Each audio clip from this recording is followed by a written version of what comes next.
Hoje é dia 31 de maio e hoje é uma data muito especial. Hoje fazem 10 anos que a minha história teve um grande marco e hoje eu quero contar um pouquinho da minha história para vocês. Quando eu tinha 14 anos, meu avô tinha falecido e eu tinha ficado muito triste com o falecimento do meu avô.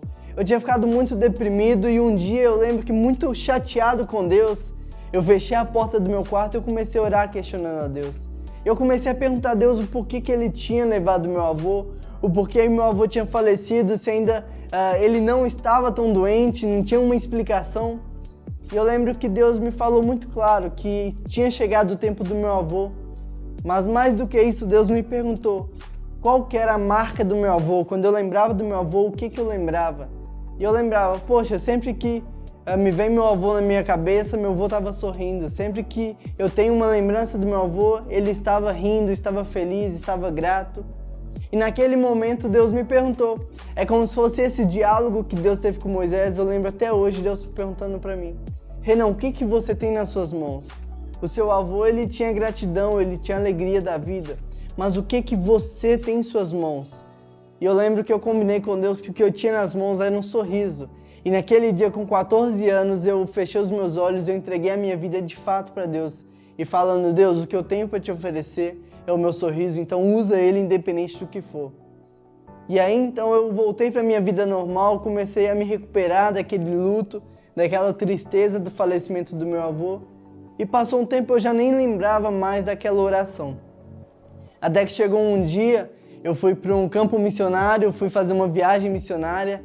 Eu cheguei lá, era uma rotina muito intensa, a gente acordava muito cedo e a gente tinha treinamento, a gente tinha um momento de oração, tinha um momento de louvor, tinha ensaio para o teatro, a gente ia para a rua, evangelizava de casa em casa e aquela rotina muito intensa começou a me dar dor de cabeça. E eu pensava, essa dor de cabeça deve ser só por causa desse momento, só por causa do projeto. Logo que eu voltar para casa, essa dor de cabeça vai passar. Eu voltei para casa e eu lembro que na época eu comecei a jogar bola, tinha passado em teste de futebol, estava entrando para o ensino médio, minha vida estava toda muito legal, mas aquela dor de cabeça não passava. Então eu procurei os meus pais, eu falei daquela dor, fomos no médico, o médico falou que era enxaqueca, passou um remédio muito forte para enxaqueca. E aí toda vez que eu tinha aquela dor eu tomava o remédio, mas a dor não passava. E aí eu comecei a frequentar a aula e aquela dor não passava e ia aumentando. E agora eu não só tinha dor de cabeça, como eu também estava vomitando. Eu estava jogando bola, dava vontade de vomitar. Eu estava na escola, eu ia no banheiro e vomitava. Eu não sei você, mas não é algo normal a gente vomitar todos os dias. Mas essa estava sendo a minha rotina. Eu tinha dor de cabeça, eu vomitava. E aí passou alguns meses e agora eu comecei a desmaiar. E aí eu estava no meio do treino de futebol, eu apagava. Acordava com todo mundo me ajudando ali a levantar. E aí eu estava na escola e aí eu desmaiava, acordava algum tempo depois, ninguém tinha percebido. E aí eu procurei os meus pais novamente, falei, olha, eu tô passando muito mal, tô com dor de cabeça, tô vomitando, tô desmaiando.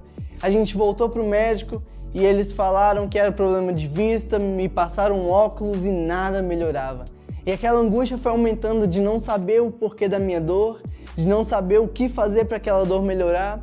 Até que chegou um ponto que eu não estava mais frequentando a escola, eu não estava mais frequentando os treinos de futebol, eu não saía mais de casa. Eu acordava e eu orava para Deus, pedia para eu voltar a dormir, que eu não queria ficar acordado, porque aquela dor era insuportável. Até que um dia eu acordo e aquela dor está pior do que todos os outros dias, e eu falo com a minha mãe, ela fala, olha filho, toma um remédio, toma um café da manhã e a gente vai pro médico. E eu lembro que eu tomei um banho, tomei remédio, tomei café da manhã, aquela dor não melhorou. E a gente foi tentar ir a pé até a casa da minha avó para ela ter alguma carona para ir pro médico. E quando eu desço a escada do prédio, a gente põe o pé na rua, eu desmaio. Só que dessa vez, quando eu acordo, minha mãe tá tentando me acordar e eu não enxergo nada. Eu estava completamente cego. E eu fiquei desesperado e eu comecei a gritar, mãe, não tô te vendo, mãe, não tô te vendo. E a minha mãe, mais desesperada ainda, começa a gritar também, até que um vizinho ouve a nossa gritaria, nos leva para um hospital. Nesse hospital, o médico, só de olhar onde eu estava com a dor, ele fala, olha, o Renan está com algo muito sério, vamos encaminhar ele para outro hospital. Dali eu vou de ambulância para outro hospital, e nesse outro hospital eu fico cerca de 1h da tarde até 11 horas da noite fazendo exames. E quando é no final do dia, o médico chama a minha mãe num canto e fala, o que eu tinha. Eu lembro que ela chora ali naquele canto. E aí a minha mãe volta, e eu lembro que minha mãe voltou com óculos no rosto para disfarçar que estava chorando. E eu não sei você, mas eu sou muito amigo da minha mãe. Eu falei, mãe, eu te conheço, pode falar, o que foi? E ela falou, olha filho, você tá com um tumor enraizado no seu cérebro. Nós vamos internar agora, daqui você já está sendo internado para fazer alguns exames. Mas saiba que Deus está contigo e a gente também. Mas o interessante é que eu não tive medo, não tive pavor, eu não duvidei, porque naquele momento que minha mãe me falou que eu ia ser internado, eu me lembrei daquela oração que eu tinha feito há exatamente um mês atrás, onde eu colocava o meu sorriso nas mãos de Deus. Eu não sei você, mas muitas vezes a gente olha para nós e nós achamos que não somos capazes, nós achamos que não temos motivo nenhum para Deus nos usar, mas Deus não está perguntando o que você não tem. Deus está perguntando se você tem algo em suas mãos que você pode colocar para Ele usar. Claro que Deus não queria usar o cajado de Moisés. Deus queria usar a vida de Moisés. O cajado foi só para mostrar que não importa o que é, mas quando a gente coloca nas mãos de Deus, Ele usa. Uma bola de futebol nos meus pés é só uma bola de futebol, mas uma bola de futebol nos pés do Neymar vale milhões. Uma guitarra nas minhas mãos, eu não sei fazer nenhum som, mas a guitarra nas mãos de Elvis Presley, ele conquistou o mundo. Não importa o que você tem nas suas mãos, não importa a sua idade, mas se você se colocar à disposição de Deus, Ele vai te usar, porque é Ele, não é você. Não é a sua capacidade, não é a sua habilidade, mas é o seu coração quando se dispõe para Deus. Nós temos que mudar nossa mente e querer o tempo todo que as pessoas falem com a gente, que as pessoas nos ensinem, que as pessoas façam coisas boas para nós. E está na hora de nós nos levantarmos como uma nova geração e começar a nos colocar diante de Deus e falar, Deus, eu quero mudar o Brasil. Deus, eu quero mudar minha cidade. Deus, eu quero mudar minha família. Deus, eu não sei fazer muita coisa, mas eu me coloco à sua disposição. Eu tinha só 14 anos. Mas ali, através da minha doença, Deus usou a minha vida para mudar a vida do hospital, para mudar a vida dos enfermeiros. Muita gente da minha família aceitou Jesus. Hoje eu tenho amigos que são pastores, tenho amigos que são casados, que já são pais, porque através daquela doença aceitaram a Jesus. Não porque eu estava fazendo algo, mas simplesmente porque eu tinha me colocado à disposição de Jesus. E ali então eu internei, eu fiquei algumas semanas fazendo exames.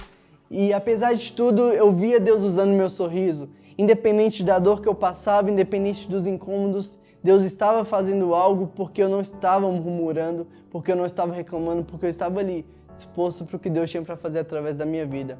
Eu lembro de um dia que eu tinha ido fazer uma ressonância magnética, um exame muito ruim, muito chato, onde eles te amarram na maca, te colocam num tubo e você fica ali cerca de 40 minutos ouvindo alguns barulhos estrondosos. E eu lembro que naquele tempo eu fiquei orando, pedindo para Deus, para que quando eu saísse dali, Ele me desse um motivo para eu sorrir, para que a minha tristeza, para que a minha dor não contagiasse as pessoas. E quando eu saí, me colocaram na cadeira de roda para ir até a ambulância, veio algo tão grande, mas tão grande dentro de mim que explodiu em sorriso, que eu não podia conter. E eu saí distribuindo obrigado, boa tarde, Deus te abençoe. Eu lembro que antes de entrar na ambulância, a enfermeira chegou para mim e falou assim, olha, eu não sei qual é o motivo, mas você está com uma doença terminal. Você está fazendo um exame que ninguém gosta de fazer, você está sorrindo como se estivesse indo para o parque. E ali eu tive a oportunidade de mostrar para ela que o motivo do meu sorriso era o Deus do qual eu servia. E ali Deus começou a fazer milagres, Deus foi operando, transformando a vida dos meus pais. E teve um dia em que o Juan, o pastor da nossa igreja, desceu para o estacionamento para chorar, porque ele não queria chorar na minha frente. E ele conta que ele estava ali no estacionamento do hospital chorando, e alguém chama ele e fala para ele ir para casa, e ele lê a Bíblia, e que Deus ia falar alguma coisa com ele. Ele vai para casa, ele lê a Bíblia, e de tanto chorar e ler, ele acaba dormindo ali em cima do texto. E ele sonha que um dia nós estaríamos pastoreando juntos. E ali Deus mostra para ele que eu não só seria curado, como um dia estaríamos pastoreando juntos.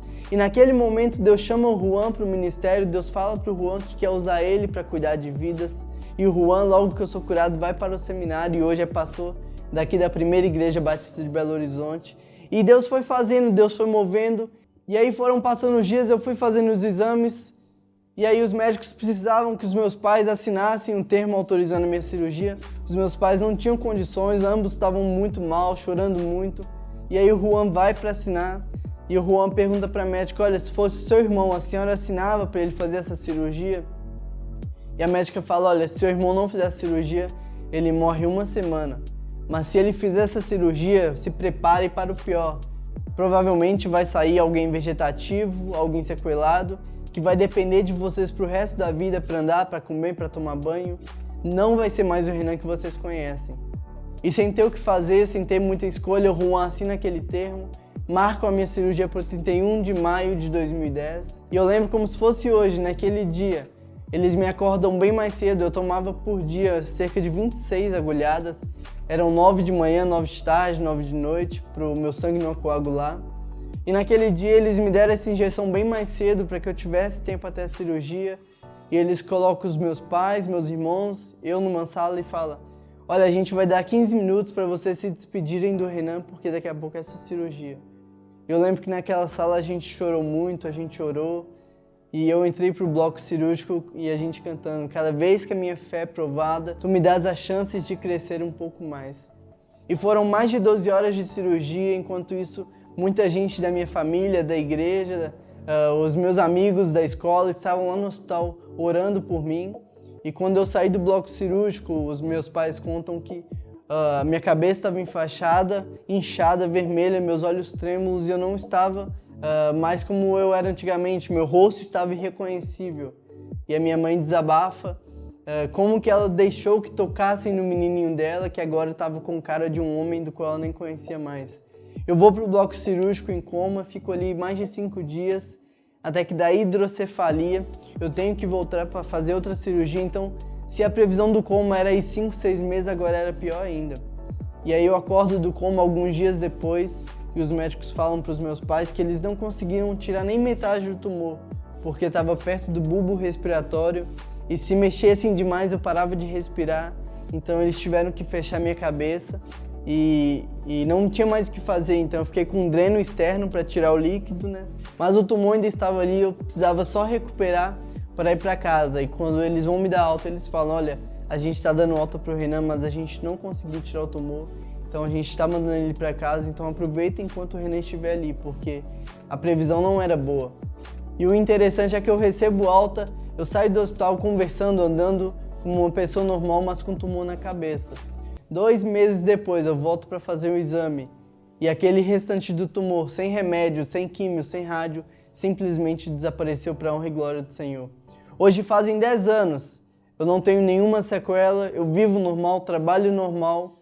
Mas desde então eu não vivo mais da mesma forma, porque através daquela situação eu aprendi, eu entendi que não é através da minha capacidade, não é através de quem eu sou que Deus usa, mas sim o meu coração que eu coloquei na mão dele. O meu convite para você é: não importa a sua idade, não importa o que você sabe fazer, não importa quem você é, mas se coloca à disposição de Deus para Ele usar do seu jeito, da sua forma, porque Ele vai transformar a sua casa, Ele vai transformar a sua escola, Ele vai transformar onde quer que você chegar. Desde que você se coloque à disposição e onde quer que você vá, você leve Deus junto. Que você seja luz para iluminar a vida de todo mundo que você passar, independente de quem for. Porque é Deus que te ilumina, é Deus que ilumina a sua vida. Que todos os dias você tenha relacionamento com Deus, que você se enche de tal forma da presença de Deus, que por onde quer que você passar, você possa transbordar. Independente do que acontecer na sua vida, o seu sorriso possa impactar. Eu lembro que na época tinha uma frase que eu falava muito, que cara feia não deixa o limão mais doce.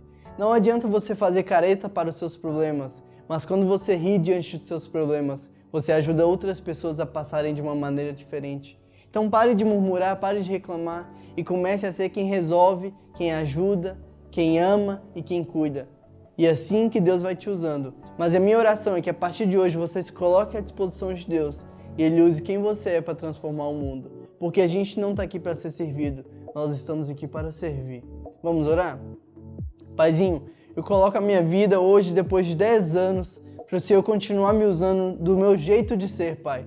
Porque é através do Senhor que eu sou usado e não por minhas habilidades ou não por minha capacidade, Pai. Que cada jovem e adolescente que estiver vendo essa mensagem agora esteja fazendo uma oração, Pai, entregando aquilo que tem nas mãos. Como Moisés um dia entregou ali o cajado, como Moisés um dia colocou a sua vida e o Senhor usou ele, Deus, para libertar o povo, para abrir o mar vermelho, para tirar a água da pedra.